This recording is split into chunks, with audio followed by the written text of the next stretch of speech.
Hi friends, చూడండి ఇంకా ఒక నెలలో విత్తనాలన్నీ మనం తయారు చేసుకున్నాం కదా. వాటిని అందరూ అడుగుతున్నారు ఒక్కొక్కరికి పని చేసిద్దామని. మీకు సార్ అందరికీ వీడియో చూపిద్దామని. ఇక చూసారు, ఇదిగో బెండ, ఇక పెద్ద గుమ్మడయ్యి చాలా ఇంత పెద్దకాయలు కాస్తాయి. ఇందుకైతే ఈ పువ్వులు దీన్ని ఏమంటారు నాకు తెలియదు, కానీ అప్పుడు మన ఇంటికి భాగ్య వీళ్ళందరూ వచ్చారు కదా, గంగా వీళ్ళందరూ వాళ్ళు వచ్చినప్పుడు దీని విత్తనాలు తీయమని చెప్పారు. తీసాను. ఇగో ఈ పువ్వులు చెట్టుకి విత్తనాలు ఇలా వచ్చినాయి. ఇది వాళ్ళకి ఎలా చేస్తాయో తెలియట్లేదు. ఈ మొక్కలు వస్తాయంటే ఇది అదేంటి బూరు దూది కాయలాక వచ్చి పేలి దాంట్లో విత్తనాలు వచ్చినాయి. ఏమో చిన్ని బేర అనమాట, గుత్తి బేర అంటారు.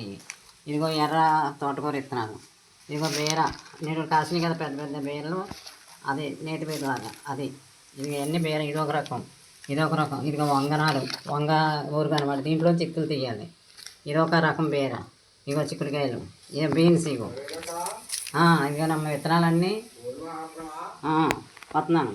ఇగో ఈ టెంకీస్ పూలు, టెంకీస్ పూలే ఇవన్నీ విత్తనాలన్నీ. ఇగో మనం ఉంచుకున్నాం, నిల్వ ఉంచుకున్నాం. ఎవరు అడిగితే వాళ్ళకి షేరింగ్ ఇస్తాం అనమాట.